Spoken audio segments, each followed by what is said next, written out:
Welcome to Field Talk, a Monitor Farm Scotland podcast. Join our host, Wallace Curry, as he explores the stories from Monitor Farm networks on how farmers have adapted their businesses with support from specialists and experts to assess farm performance and explore opportunities. Monitor Farm Scotland is farmer-led, farmer-driven, encouraging discussion and solution-based thinking. Welcome back, everybody, to the Monitor Farm Scotland podcast. The last episode we had was with Richard McCormick, who's at Burnbackle Farm in Dumfries. So what I would advise is what we're going to talk about today is going to be sort of based on a project that's been run with Richard. So I would advise either before this episode or after this episode having a listen to that one too. Today we're speaking to Katie Denholm and Ali Haggerty of University of Glasgow and Stewartry Vets respectively. We'll sort of get into their story and sort of what this project that I've sort of mentioned there is about. This is going to be one of those episodes that I think I am going to be the person pretending I know what everyone's talking about, when in truth I really don't. But I'm looking forward to hearing what they have to say. The sort of theme of the podcast is looking at boosting lamb survival through planning early on and sort of monitoring a body condition scoring, and just sort of looking at this Dumfries lamb survival project. So we'll have a chat about what these guys' stories is, what this project's involved itself, and yeah. I think what we should say, if there's any questions, do comment on the sort of Spotify, Apple Podcast comment section, because there'll be questions to this. I'm quite certain. We'll hopefully try and cover all the sort of questions I can think of, but I'm sure there's going to be quite a lot of in-depth stuff to cover. So Katie and Ali, would you like to say hello? Hi, Wallace. Thanks for having us, Wallace. We're excited to talk about the results of this case study farm profiling, and some interesting stuff that we got from this farm. Ali and I come as a bit of a pair for most of this. A bit of a colostrum double act, shall we say? Yeah, colostrum management work, and we've sort of branched into this sheep project. Ali does a lot more clinical work than I do these days. I teach undergraduate and postgraduate students at the university in Glasgow, as you mentioned. And Ali's still much more hands-on. Although I do some practical work, it has to be said, mostly with dairy cows, and particularly interested in neonatal health and colostrum management, which we'll get into. Yeah, as Katie said, I'm a vet in practice primarily down here in the southwest of Scotland. But I also do a few collaborations around my sort of special interests in neonatal health and colostrum. And that's where Katie and I tend to link up and ask lots of different questions and find out things that we hope are kind of practical relevance to farmers to help improve bits and pieces on farm. So did you first meet through this world, or did you know each other before this project? Ali and I met when she enrolled in a master's project with me. When did you finish that master's project, Ali? Oh, well, like COVID and babies got in the way. So 20, would it like graduate? Oh, 2021, 2022, something around that time. Yeah. So, but because it was such a match made in heaven, we have actually continued that sort of professional relationship. Ali helps to enroll farms and does a lot of the sort of sciencey stuff that she started with her master's project. So yeah, it's quite a nice simpatico relationship. But as the vet world is very small, connections and ties go back a long way, don't they? Yeah. And I mean, I always found a connection to yourself, Katie. I'm quite certain, it's one of those ones, maybe I'm wrong, maybe it wasn't you, but I'm quite certain I did meet you briefly during my master's at Glasgow Uni as well, which was... You'd remember my mad accent, I'm sure. Well, it was, I'm almost certain it was you and Nick Johnson, who I believe, what's his accent? That's terrible. He's Australian. And mine's sort of a combination between South African and New Zealand. So yeah, we had the antipodes covered.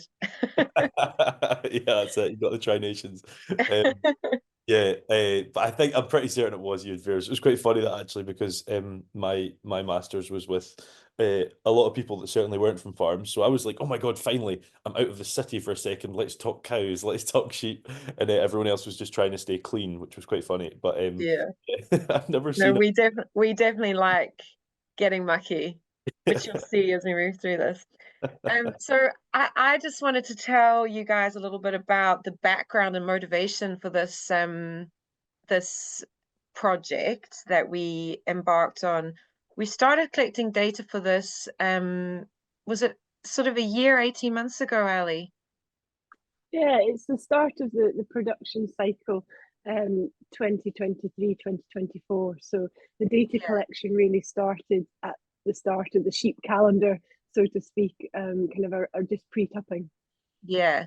And this farm is 560 hectare lowland sheep farm. They do have a few beefies as well, 150 spring and autumn calving beefies, 935 Texel cross mule ewes.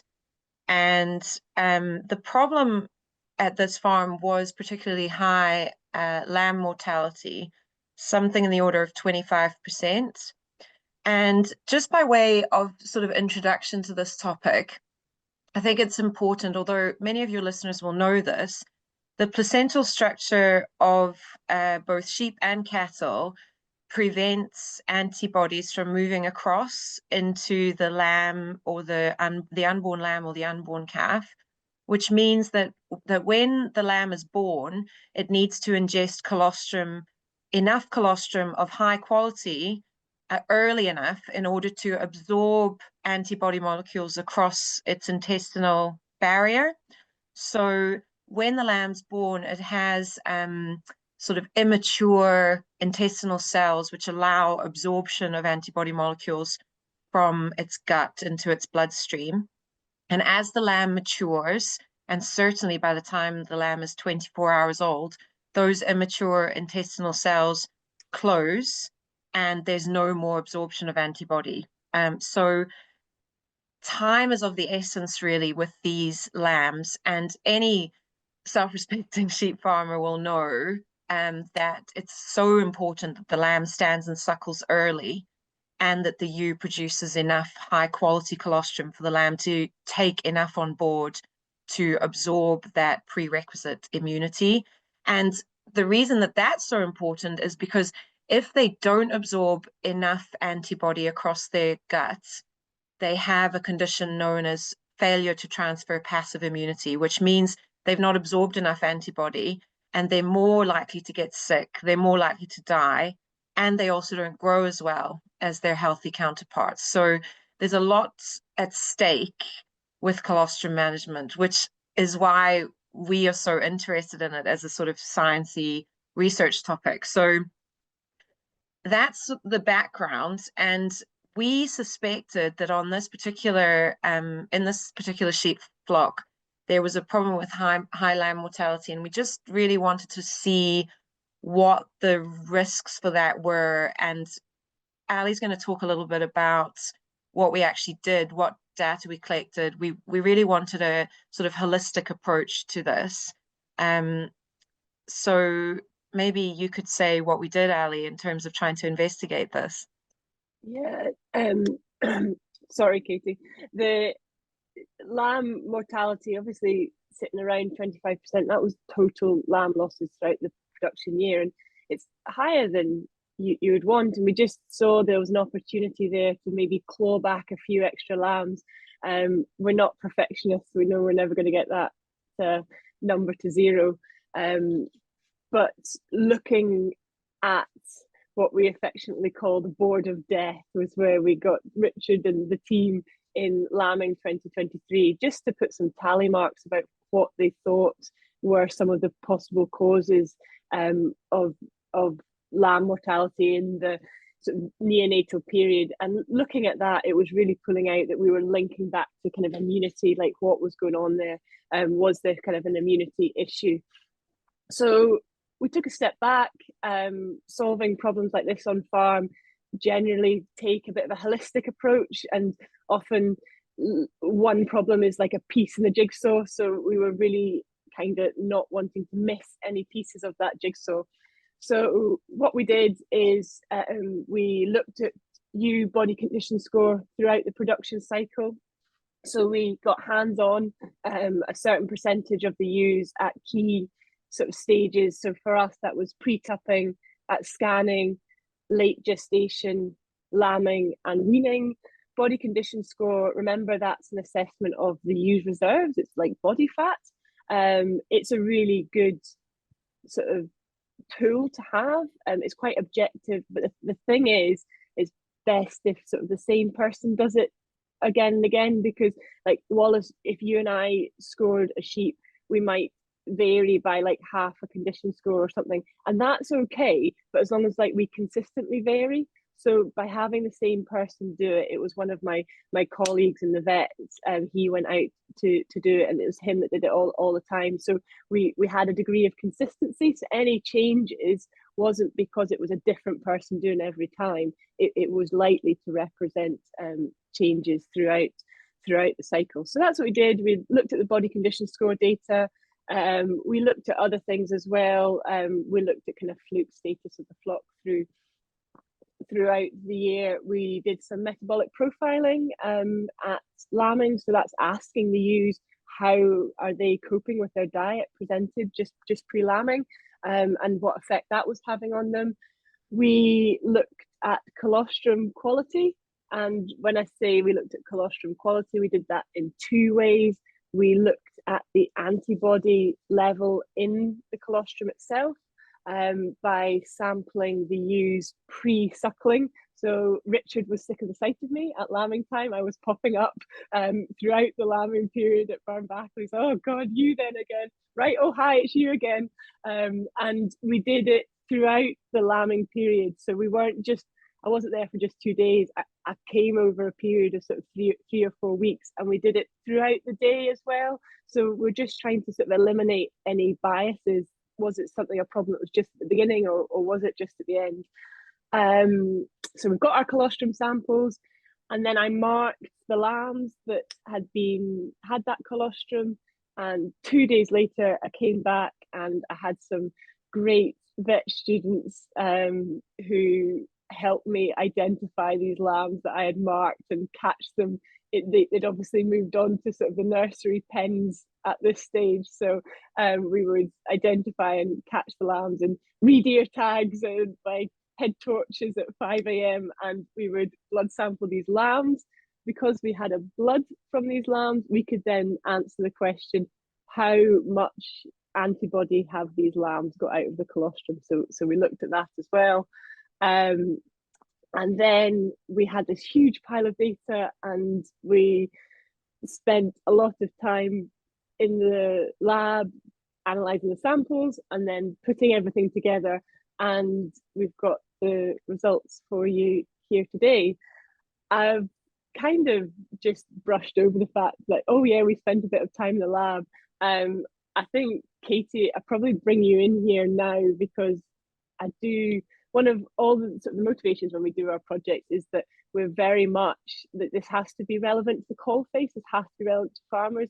So when we mention lab work, you think, oh, come on now, how do we put that into real life? So Katie, I think it's probably good to bring into discussion what some of the stuff we did and how that could be converted into sort of real life situation, and boots on the ground on farm. Just one question, Katie, before that. I think one thing that's quite important to mention is, we're dealing with this number at 25%. This is a process. It's not going to be 5% next year. It's going to be a incremental reduction. Is that fair? Yeah, I think it's really important to understand that if you have industry targets or key performance indicators for your farm and you are missing the mark, that you work out what the gap is between where you are and where you want to be, and you work towards incremental changes. So Rome wasn't built in a day, as they say. So when we do this type of flock and herd health work, we really focus on closing the gap So we celebrate small wins. So for example, if the total lamb losses in this flock were 25% when we started along this path, we would celebrate small changes towards that. Say that the farmer has decided, and Richard might dispute this, that his lamb mortality should be 5%. If we can reduce the total lamb mortality from 25% to 20%, then that's a win. And with time and careful monitoring, season on season, we will eventually get there. And I think that is a really important point for your listeners. Yeah.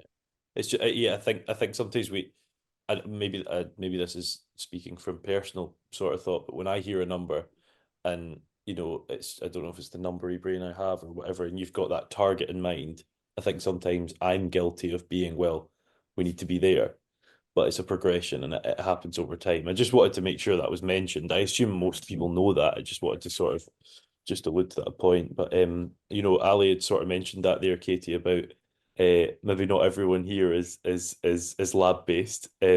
Could you give us a wee bit about what was happening in the lab and how that converts to what that farmer is going to use? Yeah, so in terms of what say you had a similar problem in your flock, it's important to mention that Ali's already talked about running about with head torches and collecting samples from representative lambs. So the lambs that you sample should ideally be around 48 hours old, because that gives you a nice representation of whether they've absorbed the antibody before they start synthesizing their own antibody molecules. And you also need to collect pre-suckle colostrum samples so that you understand what the ewe was actually producing. And the lab work for us, it doesn't really need to be anything more complicated than using a Brix refractometer on farm to measure colostrum quality. Our lab work was a little bit more complicated for this project because we really wanted to understand what the absolute IgG concentration was, or antibody concentration was, in the colostrum and the lamb blood. So we ran what's known as radial immunodiffusion testing, which sounds really complicated. And it is a lab-based method, but there are indirect measures available for farmers to use pen side, and they'll give you a kind of indirect estimation of how much antibody is in the colostrum and in the lamb blood. So that's a sort of corner cutting, which would negate the need for sending samples off to the lab. If you did want to understand how contaminated your colostrum was, you would do nothing more complicated than using what some people might know as a Petri dish, which is basically a sheep blood agar, where you sort of smear the colostrum on. And that's what we did in the lab. We looked at how many bacterial colonies grew on the sheep blood agar and on the McConkey agar. And we were particularly interested in coliform counts in the colostrum, because these are the kind of baddie bugs, if you like. They're the ones that block the absorption of antibody at the lamb gut level. So we did some IgG testing and we did some bacteriology in the lab. And I think it's also important to mention that Ali's already said it was a sort of that was the nitty gritty of our laboratory work for this project. But we also sent samples off for metabolic profiling. We collected 10 ewe blood samples 10 days before lambing and sent that off for metabolic profiling at a commercial laboratory. So it's important that we collect as much logical information and data as possible in order to rule things in and out, because we're interested in all the risks to these lambs. And Ali's also already said that it's really important that one person did the body condition score data collection to try and standardize it. So just bringing it back to sort of practical applications, if you're going to embark on this type of holistic investigation in your flock because you have a similar problem, you could use a Brix refractometer pen side, which would estimate the total solids in the colostrum and the lamb blood which estimates IgG. You wouldn't necessarily need to do this complex lab work. You could do body condition scoring yourself using some of the industry resources that have, a picture guide to how to do it. Preferably one person should do that. You should do something which looks like a holistic approach. So do things like silage analysis, metabolic profiling, which you will need to send off. And so there's a lot of sort of things that we didn't do anything too left field for this work, and there's nothing that couldn't be done on any commercial flock. Yeah, I think it's just like involving your vet as well to help guide you.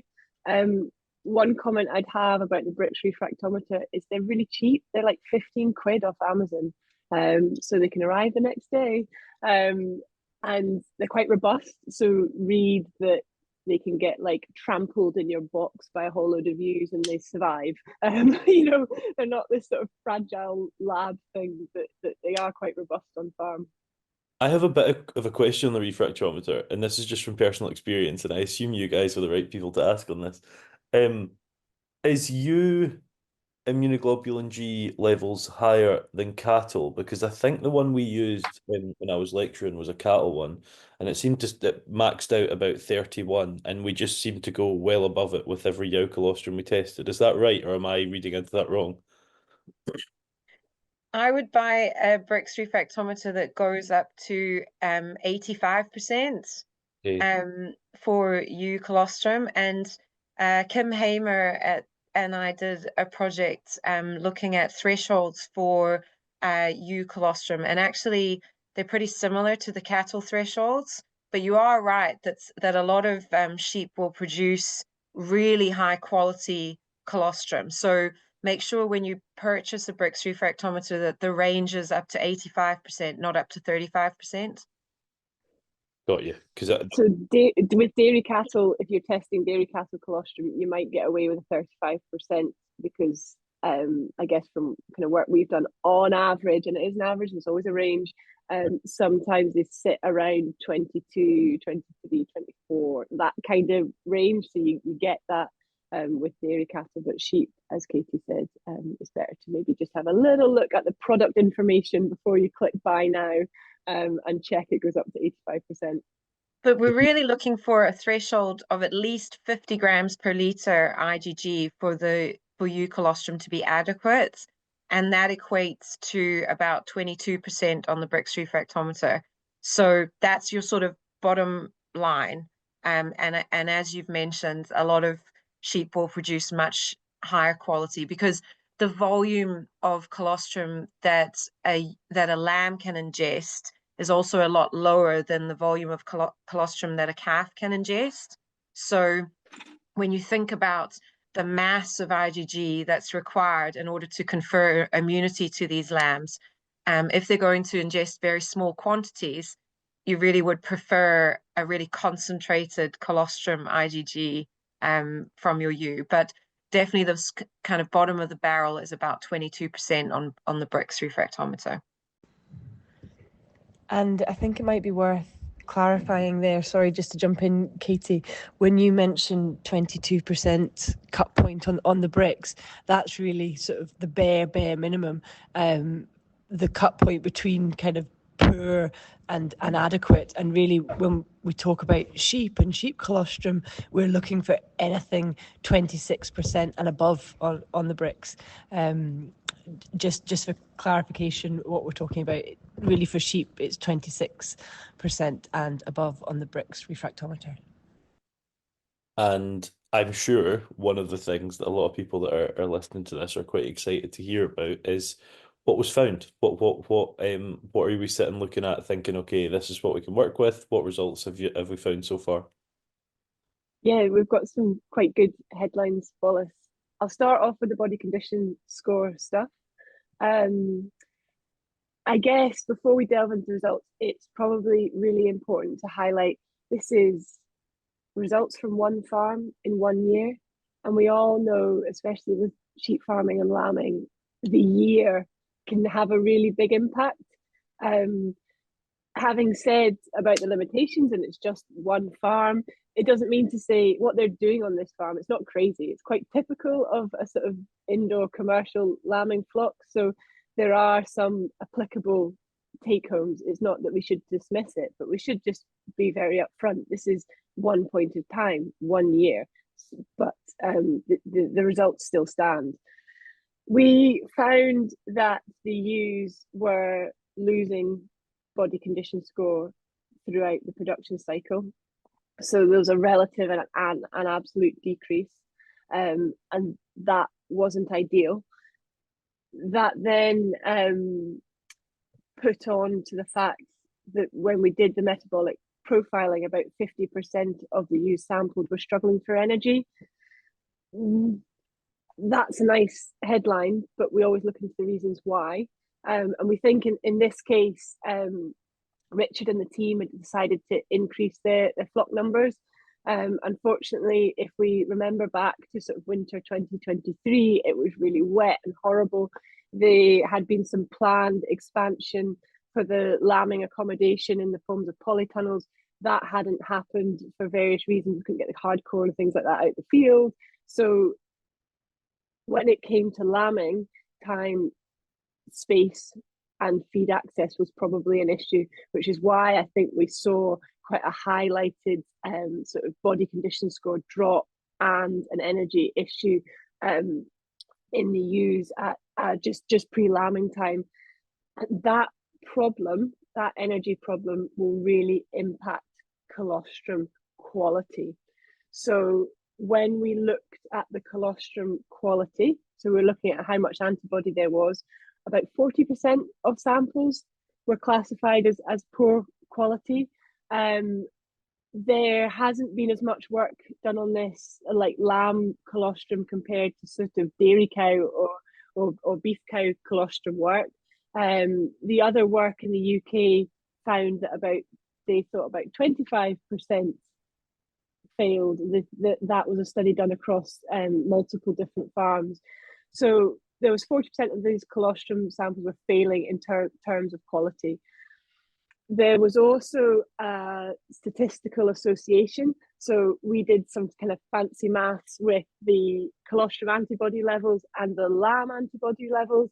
And the association there was that lambs that had poor quality colostrum were more likely to have low antibody levels.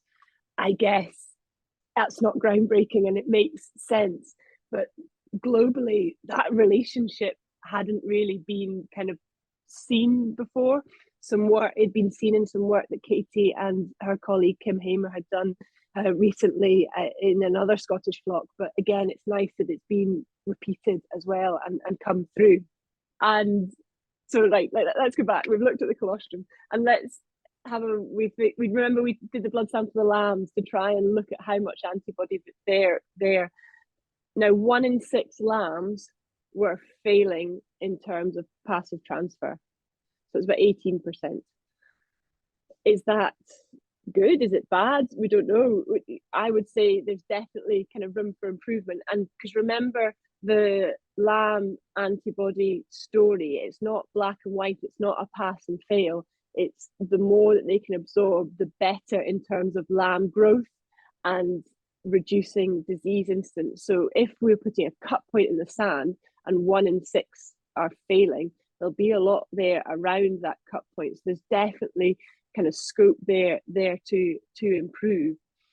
The other thing that we did, we looked at the bacterial contamination, and this is quite interesting. And as far as we're aware, aren't we, Katie, this hasn't really been looked at in sort of lambing situations before.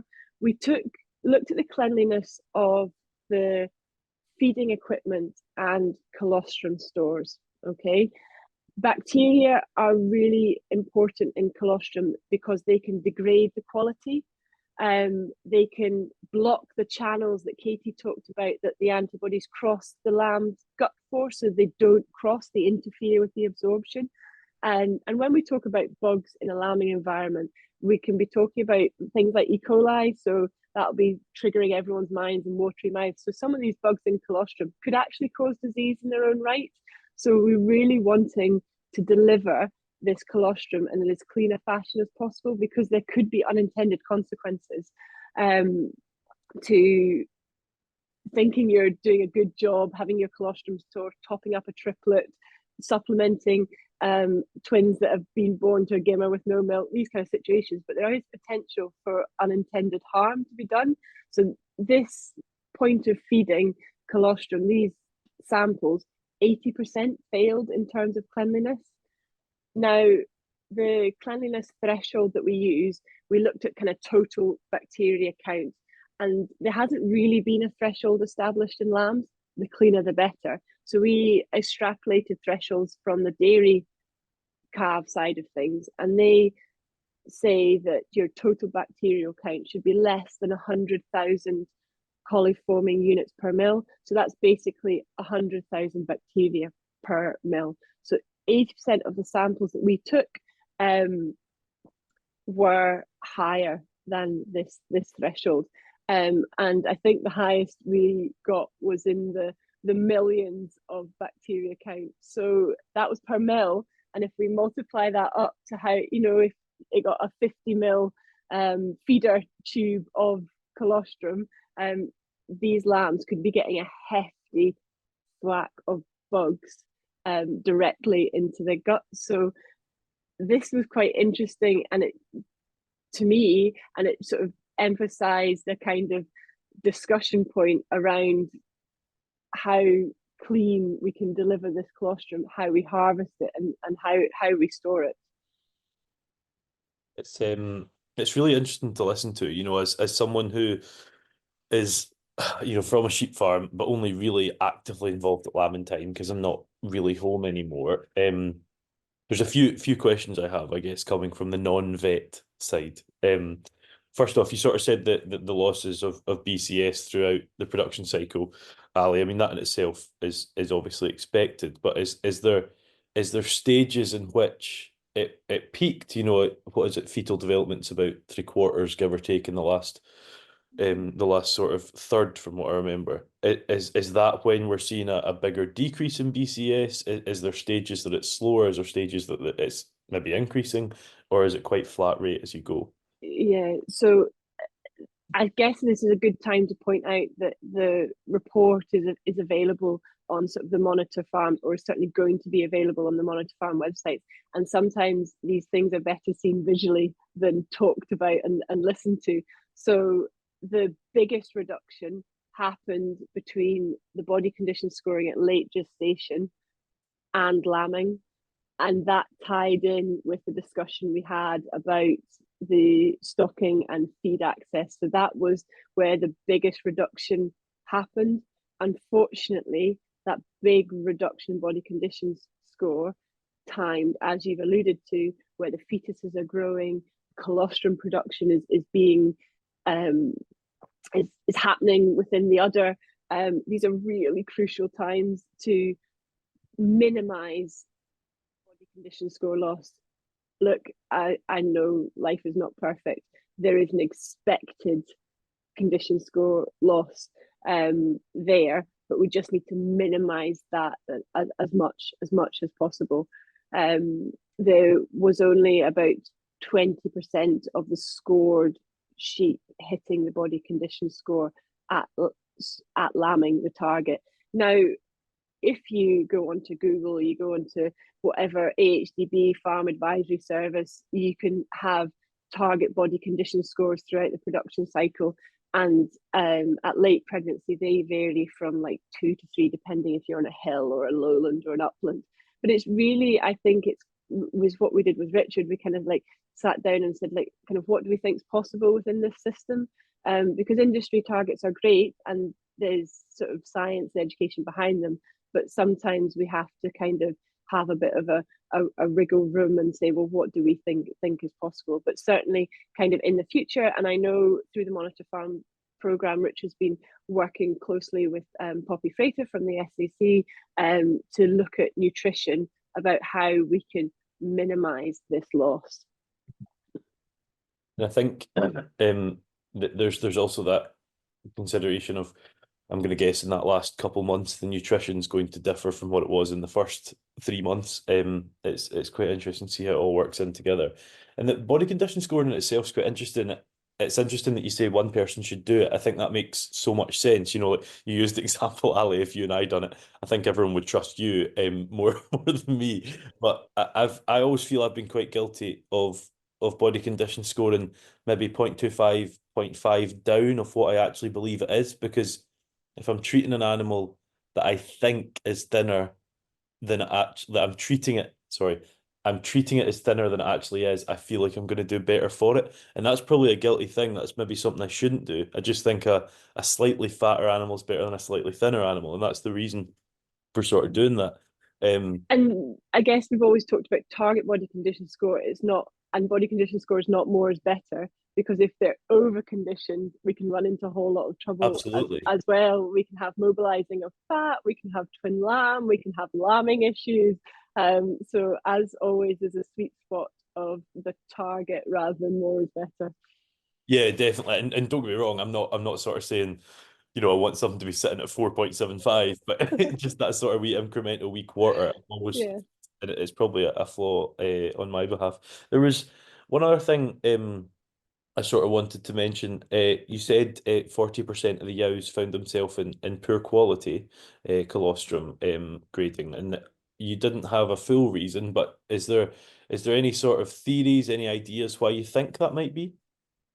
It's colostrum quality in ewes is very much linked to nutrition and body condition score pre-lambing. That's one of the big drivers. So we suspect on this year in this farm that was probably the reason, which is why there has been a sort of holistic focus with working alongside Poppy to try and pinpoint a good plan going forward for ewe nutrition.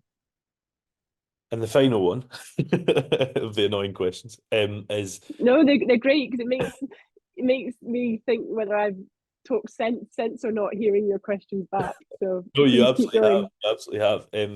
You absolutely have. The thing you said about the level of bacteria in a mill of colostrum um was interesting, because when you were talking about millions and you were saying over the course of 50 mil, you could be looking into the almost hundreds of millions of bacteria in that dose. Does it get to a stage that an over dirty tube actually negates the point of high quality colostrum? Absolutely, absolutely. Yes, one word answer. Yes, and I guess sort of the finer points pulling out of that to overcome that is that at the risk of sort of teaching your listeners to suck eggs, we actually have to take a step back. And I know this is difficult in a busy lambing period when you're working around pens and you've got outside sheep that you're out checking and you're just like a sort of foot to the floor, flat out. We need to take a step back and look at how to clean this equipment properly. So we need hot water. We need to remove that colostrum scum because that's harbours a lot of the bacteria. It's difficult to clean, so we need a detergent to break that down. We also need to look at cleanability of equipment. Like, it is difficult to clean a stomach tube. It's not easy. And that lamb feeder, which is that sort of syringe base, it's got that like tight rim down at the bottom before it goes down into the narrative. How do you clean that properly? It is difficult. It's not simple. So I guess probably like use of bottle brushes. And also, please don't tell me you have 2 lamb feeders for lambing 700 yows. Maybe we should spend a wee bit of money and have a few more, because that might allow a bit of a rotation so that you can have some that are cleaning and disaffecting and some that are in use. This is really. Sorry, Ali, I'm just going to jump in. She's just going to stop me before I go on my little rant. Well, we just love this. She's like, whoa. No, but this is like a total bugbear of ours, because it happens not only in sheep flocks, but also in dairy herds. And I think it's just important for your listeners to understand that we've already said that the bacteria block the absorption of antibodies. So your question was about like whether it can be too dirty. Ali's one word answer is right in that even if you can maximize IgG concentration in the colostrum, if it's filthy dirty, the lambs will not absorb the IgG that you've maximized in the colostrum. And also important to mention that in the dentists actually did this first up, because the IgG molecule, the antibody molecule, is a Y-shaped structure. So it's quite fragile, and some bacteria species actually cleave or break apart the antibody molecule. So the bacteria are bad, no question, and we really want to try to minimize them. Really challenging in a dirty, busy lambing environment. And Ali mentioned that 80% of the feeder samples that we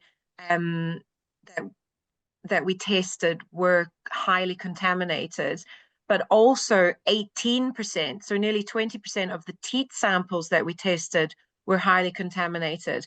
And we think that that may have had something to do with, we mentioned the weather conditions were suboptimal, shall we say, that season.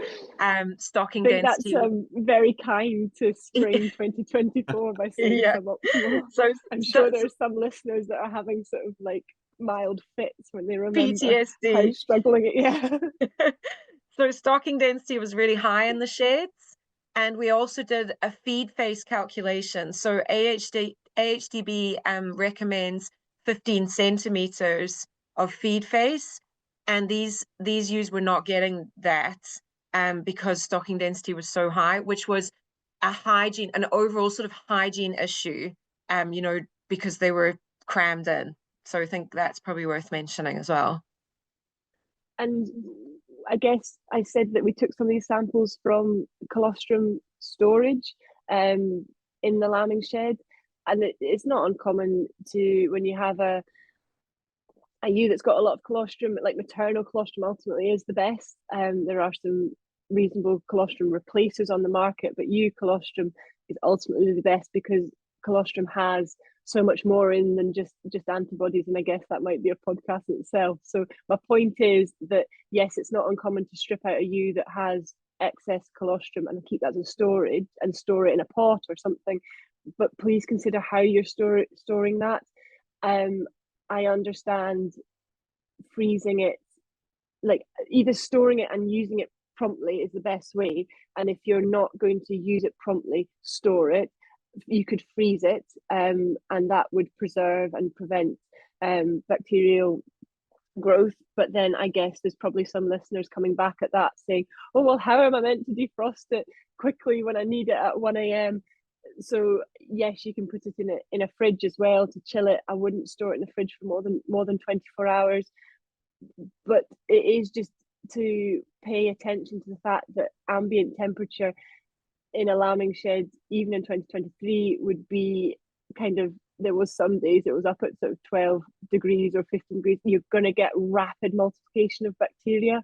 Maybe even just consider putting a lid on it, just to prevent straw and sheep poo getting in there. But have a thought about, is there a way, can I put a fridge in the lambing shed somewhere that is a workable fridge, not the one that broke out the kitchen, and I'll just put it in the lambing shed because then that's it, make sure it's doing its job. Have a little thought about the practical ways you could implement that principle of trying to store the colostrum properly to minimize bacterial growth.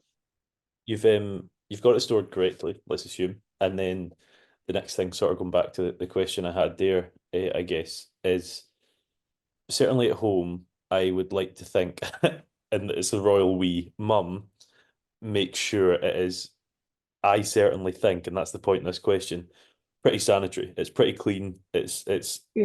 I mean, they're straight out of the lamb, they're back into the disinfectant. How are we actually able to test that? Because as I'm saying there, I'm saying, yeah, it looks pretty good. I mean, it's clean. We're making sure there's hot water filtering through. They're making sure there's detergent, disinfectant, whatever. But I don't actually know if that's clean. How do we know? Yeah, I think probably I'll let Katie answer this, but I guess I should highlight, which I haven't done so far in the results, some of the colostrum samples that we took in terms of cleanliness were really clean. The team were doing a really good job.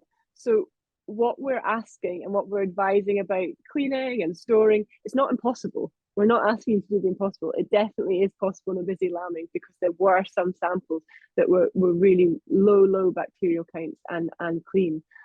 So I feel that should definitely be highlighted, because they were doing a good job, and we're not asking the impossible. Before I'll pass the baton, Katie, do you want to tackle the how do we on farm look at the cleanliness? Can we measure that? Yeah, so a bit in the pipeline, haven't we?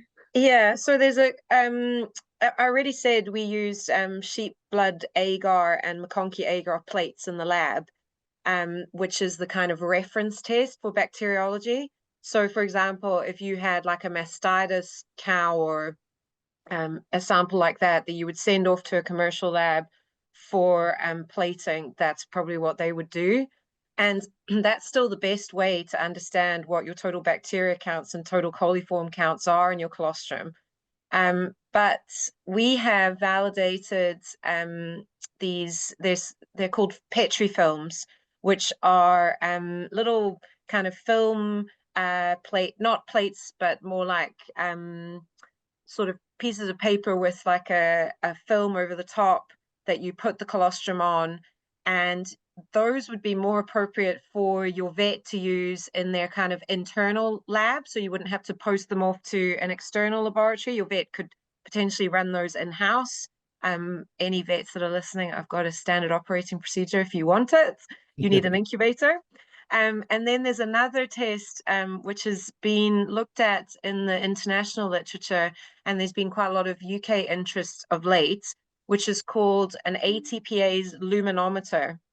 And what that does is it's not so great for like liquid colostrum, but it's quite good for swabbing like your buckets and your feeding equipment. And the way it works is you buy this extremely expensive bit of kit. It's like thousands of pounds. So probably you're not going to buy that as a farmer, but your vet might have one, because they are quite fun to use. You put these like swabs on the luminometer, you swab your buckets, and then the more dirty it is, the more it glows, which is quite cool. But the caveat to that is that they haven't been properly validated yet. So they're probably okay if you've got a filthy, dirty situation, and they're probably okay if you've got quite a clean situation. But that middle ground where a lot of like flocks and herds would sit, they haven't been properly validated yet. So they're quite fun, but they're also not as accurate as sending them off to get them plated or using the Petri films in the internal lab. So it's a bit of a watch this space situation. Again, not great for like liquid colostrum, but probably quite fun for swabbing and having a look at how clean your buckets and your feeders are.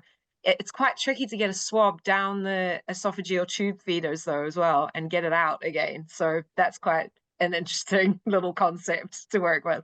But we do have plans to try to validate the luminometer, because a lot of vets in practice love the kind of novelty of them. So we just need to make sure that we get some proper thresholds published. It's pretty exciting actually what you guys are clearly working on, and to hear what you have worked on so far, just to sort of hear some of the results is quite useful, and I'm quite certain this will be one of those episodes folk will refer to. I've already been thinking, I wonder if I can get Beth to send me this before it's released to send home. It's been really useful, so thank you both. But I think there's a a sort of thing we should probably end on, just a sort of a summary of what advice. We've sort of covered it as we went, but just a quick sort of hit the key points. What can those on the farm be doing to try and sort of focus on what we've spoke about today? So I think I've already said, if you have a similar sort of situation happening at your place, collect data that you intend to use, and work with your vet to work out what's important to collect. So on this case study farm, we collected silage samples, we collected blood samples from both the ewes and the lambs, we collected colostrum samples from various places, as Ali's already said. We did some quite detailed body condition scoring at pertinent times of the year, not just random times of the year. Select the animals that you want to sample carefully so you get a representative group. So for example, not only body condition score at pertinent times of the year, but take blood samples from lambs that are like 48 hours old, not lambs that are 8 days old, because that's not going to give you a representative idea of what's going on in terms of passive transfer of immunity. Focus on incremental gains. So don't die in a ditch if your lamb mortality is 25% and the following season it's not 5%, because any small closing of that gap is worth a lot in terms of profitability and sustainability of your enterprise. So as long as you're moving in the right direction, celebrate the small successes. And one of the things that I've already said is our absolute be all and end all is the low-hanging fruits, the hygiene story. So it's difficult, it's time consuming, and it's a total pain in the neck to try to be really clean, but that makes a world of difference to the entire system in terms of bacteria species that can cause disease in their own right, and those more sort of insidious coliform bugs which block antibody absorption from your lambs so that they're not getting the benefit of that high quality colostrum. So there's a lot of things to know. It's never a black and white silver bullet situation. So yeah, try to be open-minded and holistic, and as long as you're moving in the right direction, celebrate the small wins. Yeah, no, good note to end on. And as I said, it's been a pleasure chatting to you both. Thank you for coming on the Monitor Farm podcast. Thank you for having us. Thanks for having us, and let us share some of the information that we found out. No, here, I think it'll be a very, very useful episode. I'm quite certain quite a lot of folk will be listening to this. And if you're listening to this, quite interested in the farm itself, we did have a chat with the owner last week, Richard, if you want to go and listen to that episode. The next episode we'll have today, after today obviously being the sort of the lambing special, if you will. The next episode we will be back chatting to monitor farmers. I can't actually tell you who it's going to be because we're filming this currently in December, so we're a wee bit ahead of filming time, but we will be speaking to one of the other farmers around Scotland. So as always, thank you very much for listening. Thank you to Katie and Ali, and we shall see you for the next episode of the Monitor Farm Scotland podcast. Thanks for tuning in to the Monitor Farm Scotland podcast. Don't forget to click subscribe wherever you get your podcast from for more episodes as we continue to dive into the stories from our monitor farms. If you want to stay updated with our latest news and events, please visit the Monitor Farm Scotland website and follow us on social media for more updates and keep in the know about what our farms are getting up to. Monitor Farm Scotland is funded by Scottish Government and managed by Quality Meat Scotland and AHDB.